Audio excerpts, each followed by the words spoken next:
하나님의 말씀 창세기 12장 1절부터 4절에 있는 말씀을 제가 다시 한번 읽겠습니다. 여호와께서 아브라함에게 이르시되 너는 너의 본토 친척 아버지 집을 떠나 내가 내게 지시할 땅으로 가라.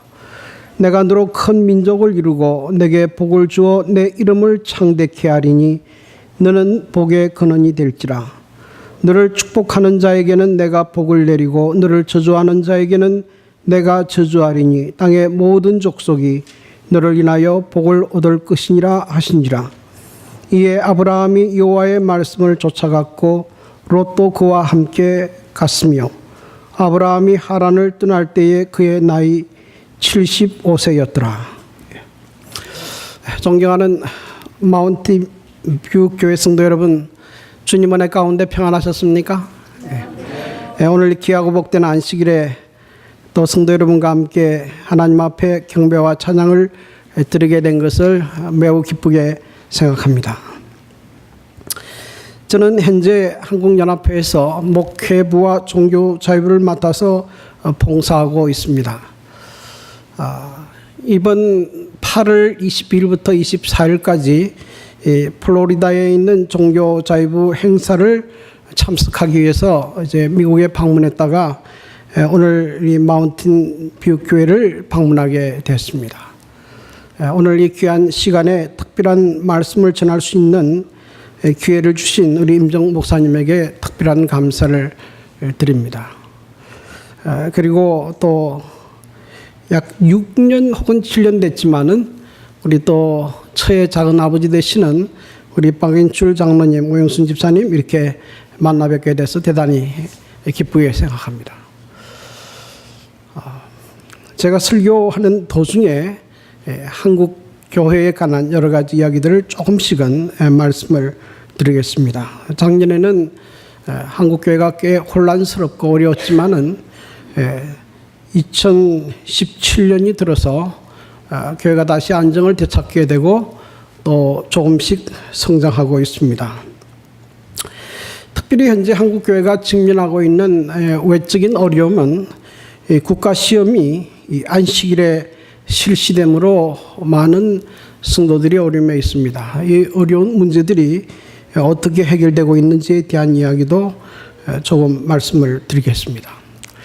오늘은 제가 처음으로 이 마운틴 뷰 교회를 방문하기 때문에 어떤 말씀을 전할까 생각하다가 먼저 오늘은 복에 관한 말씀을 전해야 되겠다 생각하고 오늘 제가 전할 말씀의 제목은 복의 근원이 될지라 하는 제목으로 여러분과 함께 은혜를 나누고자 합니다. 사람은 누구나 다 복을 받기를 원합니다. 이것은 뭐 한국 사람이나 또 세계 어느 곳의 사람이든지 사람들은 다 누구나 복을 받기를 원합니다. 그런데 복이란 뭔가? 복이 뭘까? 일반적으로 우리 아시아 쪽 사람들 또 한국 사람들은 주로 오복을 생각합니다. 오래 사는 거, 또 물질이 좀 넉넉한 거, 또 마음이 평안하고 건강한 거, 또 이런 것들입니다.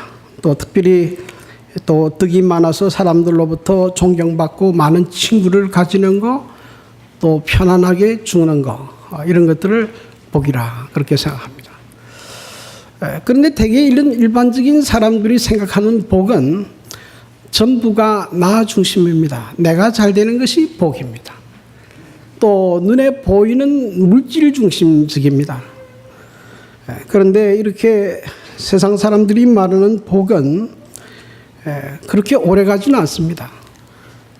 거의 당대에 끝나는 경우가 많고 길어야 뭐 2, 3대까지 내려가는 수도 있지만은 그렇지 못하는 경우도 많습니다. 그런데 하나님께서 우리에게 주시는 복은 어떤 복인가? 하나님께서 주시는 복은 이런 일반적인 복과는 조금 차원이 다릅니다.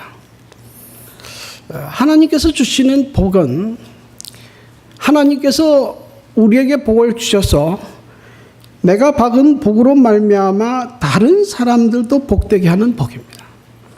여기 창세기 12장에 하나님께서 말씀하시기를 하나님께서 아브라함에게 복을 주신 다음에 뭐라고 말씀하신던가 하면 이렇게 말씀하셨습니다. 창세기 12장 3절 하단에 땅의 모든 족속이 너를 인하여 복을 얻을 것이니라 하시니라 그랬어요. 아브라함이 복을 받을 뿐만 아니라 아브라함이 복을 받음으로 말미암아서 땅의 모든 족속들, 그 주변에 있는 사람들도 복되게 하는 그런 복이 하나님께서 우리에게 주시는 복입니다. 창세기 39장에도 보면 하나님께서 요셉에게 복을 주실 때 요셉뿐만 아니라 요셉이 비록 종으로서 애굽의 보디발의 집에서 일했지만은 이 요셉의 봉사로 말미암아 보들바들 집에도 하나님의 축복이 임하는 그런 놀라운 역사가 있었습니다. 그래서 좀 더 깊이 설명하면 하나님께서 우리에게 주시는 복은 축복의 통로가 되는 복입니다. 그 복을 나만 가지는 것이 아니고 이 복을 나누어서 우리의 주변 사람들, 우리의 이웃들에게도 복되게 하는 그런 복이 하나님께서 우리에게 주시는 복이다. 그래서 우리가 하나님께로부터 복을 받으면 그것이 복음이든 그것이 물질이든 무엇이든지 간에 이웃들에게 나누어야 합니다. 그래서 나만 복될 뿐만 아니라 내 주변 사람들도 행복해지고 복되게 하는 것. 그런 일이 일어나게 되면 이것을 우리는 하나님께서 복을 주셨다. 그렇게 알 수가 있습니다. 뿐만 아니라 하나님께서 우리에게 주시는 복은 그 복은 당대에 끝나는 것이 아닙니다. 출애굽기 10장 6절에 보면 나를 사랑하고 내 계명을 지키는 자에게는 몇 대까지 복을 주십니까? 1000대까지 은혜를 베푸십니다. 그러므로 하나님께서 주시는 복은 당대에 끝나는 것이 아니고 그 복이 영속됩니다. 영속됩니다. 그래서 성경적으로 보게 되면 하나님께서 우리에게 주시는 복이 훨씬 더 넓고 훨씬 더 깊고 영원합니다. 그래서 정말 참된 복은 하나님께서 우리에게 주시는 축복이라 그렇게 말할 수 있습니다. 그런데 이런 하나님께서 주시는 복을 어떻게 받을 수 있느냐? 하나님께서 우리에게 주시는 복을 받으려면 가장 근본적으로는 하나님을 믿어야 합니다.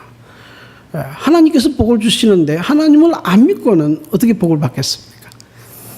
그래서 히브리서 11장 6절에 보면 믿음이 없이는 기쁘시게 못하나니 하나님께 나아가는 자는 반드시 그가 계신 것과 그가 자기를 찾는 자들에게 상 주시는 이심을 믿어야 할지니라 그렇게 말씀하고 있습니다. 하나님을 믿어야 하나님께서 우리에게 복을 주십니다. 그런데 이 믿음이 뭐냐? 어떻게 사는 것이 믿음이냐? 오늘 이 아브라함의 생애를 통해서 하나님께서 우리에게 믿음이 무엇인지 우리에게 말씀해 주고 있습니다. 우리가 성경을 살펴보게 되면 아브라함의 믿음은 크게는 약 두 가지 특징이 있습니다.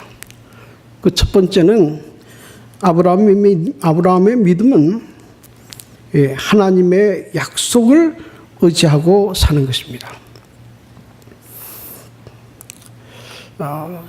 한국에는 주로 이제 11월 달 수능을 치게 되는데 수능을 치게 되면 많은 부모님들이 나와서 열심히 기도합니다. 우리의 자녀들이 수능 시험을 잘 쳐서 원하는 대학에 가기를 원해서 열심히 기도합니다. 그런데 가끔 부모님들이 이런 이야기를 합니다. 저는 기도하는 중에 하나님께서 이번에는 틀림없이 우리 아이가 원하는 대학에 들어갈 것을 믿습니다. 그런 기도 응답을 들었습니다. 그런 이야기를 하는 경우가 있습니다. 이것이 믿음입니까? 믿음 아닙니까? 믿음입니까? 믿음 아닙니까? 그것은 믿음이 아닙니다. 그건 신념입니다. 신념이요. 신념은 내 생각이 그렇게 되기를 원하는 것이죠. 하나님의 약속은 아닙니다. 오늘 성경에 보면 하나님께서 먼저 아브라함에게 약속하셨습니다. 하나님께서 아브라함을 부르시면서 내가 너로 큰 민족을 이루게 하겠다. 그리고 너의 이름을 장대하게 하겠다. 그리고 너로 하여금 복의 근원이 되게 하겠다. 약속하셨습니다. 그리고 이 아브라함은 이 하나님의 약속을 믿고 그의 평생을 살았습니다. 그래서 믿음으로 산다는 것은 하나님의 약속을 붙잡고 사는 것입니다.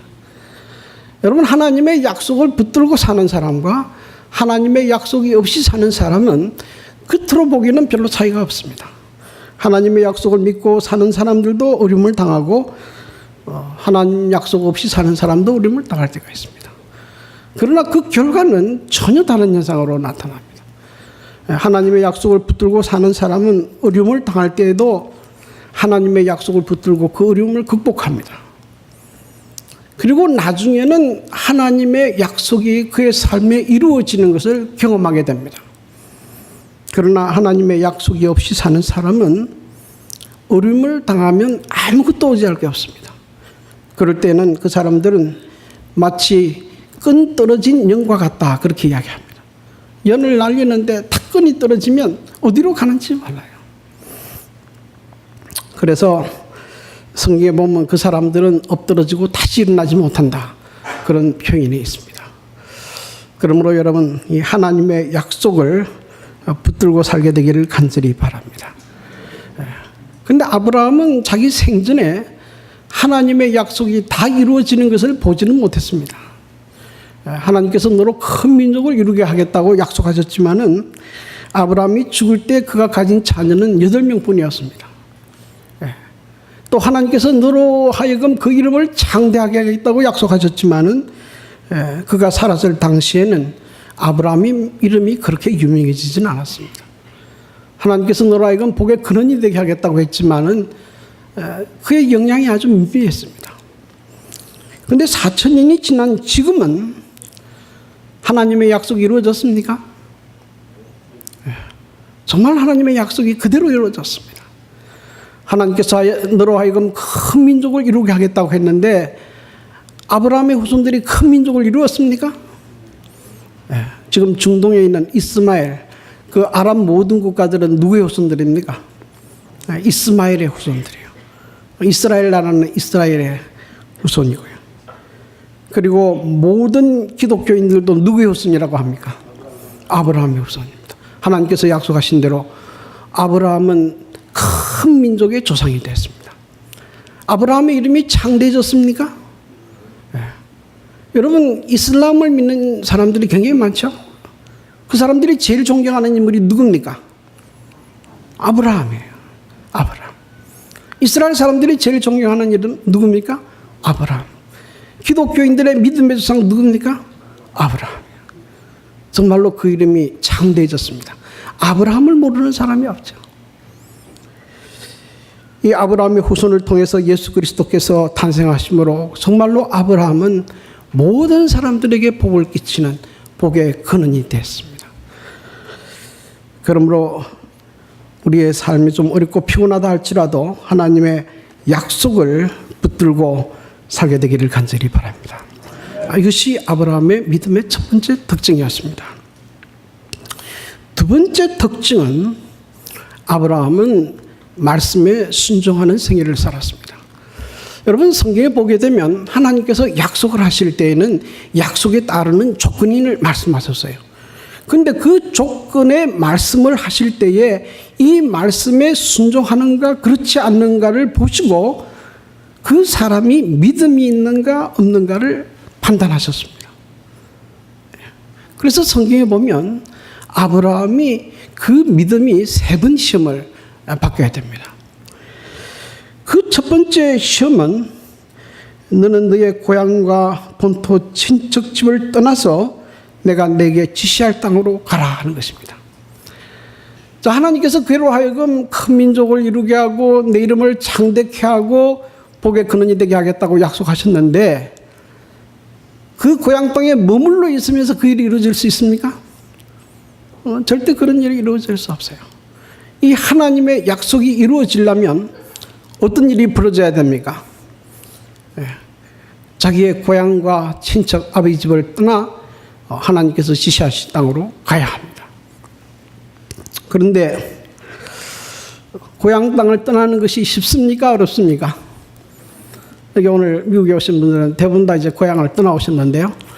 이게 오시는 게 쉽습니까? 어렵습니까? 네. 고향을 떠나는 것이 어떤 사람에게는 쉽고 어떤 사람에게는 어렵습니다. 어떤 사람에게는 쉽습니까? 고향이 아주 살기 좋지 못한 환경에 있을 때는 뭐 고향을 떠나기가 쉽습니다. 그렇죠? 또 고향에서 실패했거나 고향에 뭐 희망이 없는 사람들에게 있어서는 새로운 희망을 찾아서 떠날 수 있어요. 네. 그런데 고향이 살기가 좋고 고향에서 성공했고 고향에 기반이 있고 고향에 많은 친구를 가지고 있는 사람이 고향을 떠나서 낯선 곳으로 가는 것은 쉬운 일입니까? 어려운 일입니까? 그건 쉬운 일이 아니에요. 예. 예. 자기의 익숙한 자기의 뿌리가 있는 고향을 떠나서 아무도 없는 낯선 곳으로 간다는 것은 쉬운 일이 아닙니다. 그런데 놀라운 사실은 아브라함은 여호와의 말씀을 떠나서 고향을 떠났다 하는 것입니다. 성경에 보면 아브라함은 상당히 고향에서 근거가 있었어요. 상당히 유력한 사람이었습니다. 그러나 그럼에도 불구하고 그는 하나님의 말씀을 따라서 고향을 떠나서 하나님께서 지시한 땅으로 가는 것을 볼 수가 있습니다. 이것을 영적으로 풀이하면 나 자신의 생각 중심의 삶에서 하나님 중심적인 삶으로 돌아서는 것을 의미한다. 저는 그렇게 생각합니다. 이 시간 죄송하지만 짧게 제 자신의 이야기를 조금 하겠습니다. 저는 고향이 경남 통영입니다. 경남 통영이 저희 고향이고요. 저희 가정에 재림기별이 들어온 것은 저희 어머니를 통해서 들어왔습니다. 저희 어머니가 젊은 시절에 이웃에 사는 재림교인들로부터 전도를 받고 이제 장로교에 좀 나가고 있는 상태였는데 재림교회로 바꾸게 되고 당시 통영교회로 출승하게 됐습니다. 근데 저희 어머님이 이제 통영에서 열심히 교회를 다니는데 자녀를 낳았는데 딸만 넷을 낳았습니다. 근데 저희 아버지는 3대 독신이었어요. 근데 저희 할머니가 그 당시 살아 계셨습니다. 저희 할머니가 저희 어머니를 어떻게 생각했겠습니까? 저희 할머니가 저희 어머니를 뭐 말도 못하게 핍박을 했어요. 그래서 안식일에 교회 갔다 오면 성경을 찢어버리고 머리를 뜯고 뭐 굉장한 핍박이 일어났어요. 그래서 저희 어머니가 교회 가서 하도 핍박이 심하니까 기도를 했습니다. 하나님 제게도 아들을 주십시오. 그러면 제가 하나님께 드리겠습니다. 기도를 했습니다. 그리고 난 다음에 태어났는데 누가 태어났겠습니까? 제가 태어났습니다. 제가 태어난 날에 너무 기분이 좋아가지고 저희 아버지와 할머니가 그날로 교회를 나왔습니다. 그래서 당시에 이용진 목사님에게 침례를 받고 재림교인 가정이 됐습니다. 그렇게 저희 교회는 재림교인이 됐어요. 그래서 열심히 이제 이 신앙생활을 하시는데 저희 어머니는 특별히 그 신앙심이 좀 강했어요. 연애신을 혼자 많이 보시는 분이었는데 거기서 그렇게 신앙생활 잘하면 괜찮은데 저희 아버지가 영남 앞에 장막행가를 갔다 오시고 1963년쯤에 예수님의 재림한다는 이 기별이 저희 교회를 강타하고 특별히 통영교회 강하게 부르쳤어요. 빨리 도시를 떠나서 시골로 들어가라. 통영도 별로 도시도 아닙니다. 조그만 도시인데 들어가라 그랬어요. 또 저희 아버지 어머니처럼 단순한 사람은 그 말을 듣고 집을 팔아서 지산 밑으로 갔습니다. 제가 초등학교 1학년 다니다가 이제 가게 됐습니다. 거기 가서 거의 이제 만 9년을 지냈습니다. 그 중에 제가 또 중학교 때는 영남 삼육중학교를 다니게 됐습니다. 근데 당시에 저희가 형제가 가족들이 많아서 10명이었는데요. 누나들하고 10명이었는데 시골에서 9년 동안 아무것도 하지 않고 농사를 조금 지으면서 사니까 돈이 다 바닥이 났습니다. 통영에서 가지고 있던 재산이 다 바닥이 나고 생활이 어려워지니까 도저히 어쩔 수가 없어서 다시 이제 고향으로 돌아왔어요. 근데 가기 전에는 제가 돈이 좀 있었어요. 통영 시내 집도 2채가 있었는데 갔다 오니까는 안 돼요. 그래서 저 이제 약간 언덕에 집 하나 짓고 경제적으로 아주 궁핍해졌습니다. 그리고 다시 제가 이제 고등학교 들어가면서 이제 교회를 나갔는데 이상한 현상이 일어나게 됐습니다. 교회 교인들이 못마땅하게 보이기 시작하는 겁니다. 제가 교인들을 쳐다보니까 하나도 제대로 된 교인이 없는 것 같아요. 뭐 우리는 시골 가는데 시골도 안 가지요. 또 한때는 또 저희 교회가 또 뭐 이거 채식해야 된다고 바람이 불어가지고요. 뭐 생선이고 이렇게 못 먹게 했습니다. 통영이라는 데는요, 바닷가니까 이게 생선이 매일 나오는 데고 1,000원만 주면 한 보따리 사는 데인데 거기서 채소를 먹으라 그러니까 밥 반찬이 김치와 된장하고 밥하고 3가지만 올라. 그 제가 키가 크지 않은 가장 큰 원인이 그때 있다. 그렇게 이야기가 됐습니다. 실제로 그랬어요. 근데 영양 부족이 일어나가지고 뭐 말도 못했습니다. 근데 이제 고등학교 한 2학년 말쯤 되면서 교인들이 자꾸 너무 부정적인 것이 보이고 교회가 못마땅하고 그래서 내 생각에 나는 이 교회를 좀 졸업을 해야 되겠다. 이 교회가 도저히 재미없어가지고 도저히 내 교회 생활을 못하겠다. 그래 하루는 아버지한테 찾아갔습니다. 아버지, 나는 교회를 좀 못 다니겠습니다. 마음에 안 들어서 내가 도저히 못 가겠습니다. 굉장히 많은 갈등이 있고 싸움이 있었어요. 그래서 제가 실제적으로는 거의 고등학교 2학년 말부터는 교회를 가지 않았습니다. 그리고 저는 마음속에 생각하기를 어쨌든 열심히 공부해서 세상에 나가서 출세를 하고 이름을 얻어야 사람이 남자가 태어났으면 남자 값을 하는 것이지 이렇게 쫌팽이처럼 살다가는 죽도 밥도 안 되겠다. 그런 생각이 들었어요. 그래서 거기서 이제 열심히 이제 뭐 나름대로 공부를 했는데 어쨌든가 재수가 좋아가지고 서울 지역에 있는 예비고사에 합격이 됐습니다. 그래서 대학을 가야 되는데 저는 일반 대학에 내 점수 나온 만큼의 대학을 가기로 원했습니다. 근데 저희 아버지 어머니는 36대학을 가지 않으면 등록금을 절대로 줄 수 없다. 이제 이렇게 극단적인 싸움이 있는데 등록할 때까지 돈을 안 주니까 제가 항복을 했습니다. 그러면 제가 36대학을 가겠습니다. 36대학에 어느 과를 갈까? 36대학에 가라고 보니까 제가 신앙도 없고 교회도 안 나가는 사람이 신학과를 갈 수는 없는 것이고 농사를 지본 적도 없느니 내가 농과를 가겠습니까? 경영에 관심도 없는데 경영학과를 가겠습니까? 그래서 간 것이 이제 영문학과를 등록을 했고 학교를 다녔는데 제가 학교 생활에 적응을 못했습니다. 왜냐하면은 제 마음에 그 학교가 만족하지 않았어요. 그래서 굉장히 방황을 많이 했습니다. 사실 그때 우리 임정 목사님이 한해 선배였는데 그때 만났습니다. 근데 여기 보니까 73학번들이 많이 계시는데 저를 잘 못 알아보겠다 그래요. 왜 저를 잘 못 알아보는가 하면 제가 별로 학교 간 적이 없습니다. 그러니 어떻게 알아보겠습니까? 예. 그래가지고 제가 도저히 방학 너무 심하고 해서 군대를 가야 되겠다. 군대를 갔습니다. 이 군대는 정말 제게는 새로운 경험이었어요.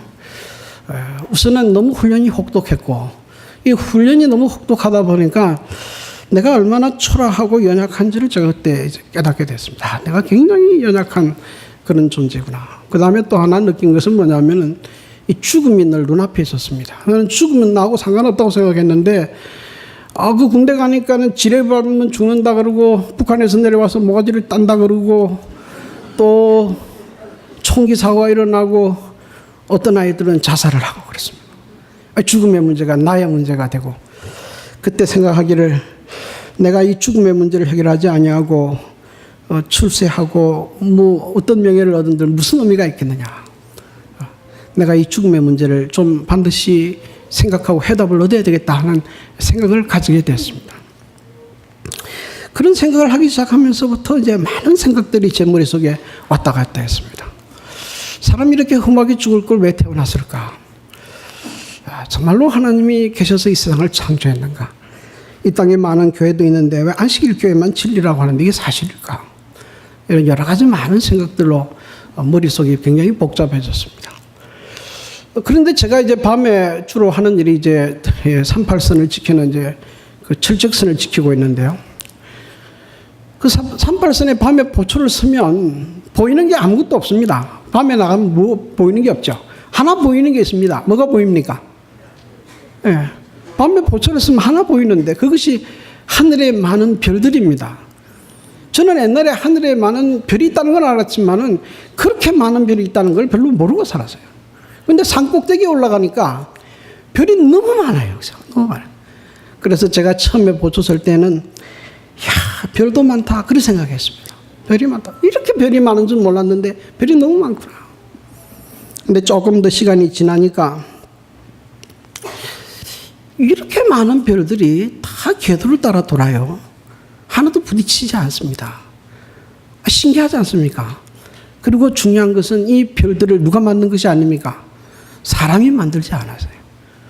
사람이 만들지 않은 이 엄청난 별들이 하늘에 무수히 떠 있고 일정한 궤도를 돈다. 그러면 이 모든 별들을 만드신 우주적인 지성을 가진 존재가 있겠구나 하는 걸 깨닫게 됐습니다. 그리고 난 다음에 가만히 치다 보니 내가 디디고 사는 이 지구도 누가 만든 게 아니에요? 사람이 만든 게 아니에요. 내가 숨쉬고 있는 공기도, 내가 보고 있는 나무도, 내가 보고 있는 새들도, 꽃들도 사람이 만든 게 아니에요. 아, 나는 비로소 뭘 깨달았는가 하면 하나님이 계시구나. 그리고 이 하나님에 의해서 이 온 우주가 하나님의 뜻에 움직이고 있구나 하는 걸 제가 깨닫게 됐습니다. 비로소 저는 내 삶에 어디가 빗나간지를 알게 됐어요. 나는 이 온 우주가 하나님의 중심으로 돌아가고 있는데 나는 누구 중심으로 살려고 했습니까? 나 중심으로 내 계획대로 살려고 한 거예요. 아, 이게 잘못됐구나. 이것이 내 삶에 이렇게 비꼬이게 된 동기가 됐구나 깨닫게 되었습니다. 그래서 제가 산쪽 구석에 들어가서 처음으로 하나님 앞에 기도를 했습니다. 하나님, 제가 하나님 정말로 계시고 또 하나님께서 이 온 우주를 주관하고 계신 걸 내가 모르고 살았습니다. 이제 내가 하나님 계신 것 알게 되고 내가 하나님의 뜻대로 살기를 원하니까 하나님 저를 도와주십시오. 기도했습니다. 그때 그 기도를 하고 제가 시작한 것이 제 삶의 새 출발의 기점이 됐습니다. 그것이 오늘 제게 오늘 지금 이와 같은 자리에 있게 된 것입니다. 만약 내가 내 삶을 하나님의 뜻대로 살기로 완전히 결심하고 새롭게 출발하지 않았으면 내 삶에 믿음은 없어요. 교회는 다닐지라도 믿음은 없어요. 그러므로 여러분, 아브라함이 그의 고향과 친척을 떠난 것처럼 우리 자신에게서도 정말로 내가 하나님의 말씀을 따라 살겠다고 하는 새로운 출발의 경험이 있어야 합니다. 그래야 우리 삶의 새로운 믿음의 시작점이 시작될 수가 있습니다. 제 삶에 일어나는 모든 하나님의 축복은 그때 이후로 부어진 것입니다. 이러한 하나님의 은혜가 있게 되기를 간절히 바랍니다. 두 번째로 아브라함이 당한 시험은 인간적으로는 불가능한 것을 믿으라 하는 것입니다. 아브라함이 100세, 사라가 90세 때에 하나님께서 오셔서 아브라함에게 뭘 주시겠다고 약속했습니까? 내년에 내게 아들이 있겠다, 그렇게 말씀했습니다. 그런데 그때는 이미 사라가 경수가 끊어졌고 자녀를 생산할 수 없는 환경이었습니다. 그런 상황에 오셔서 하나님께서 이 말씀을 하셨으니까 그 말을 듣고 아브라함과 사라가 어떤 반응을 일으켰습니까? 어떤 반응을 일으켰습니까? 성경에 보면 그가 웃었다 그랬어요. 뭐 때문에 웃었습니까? 예?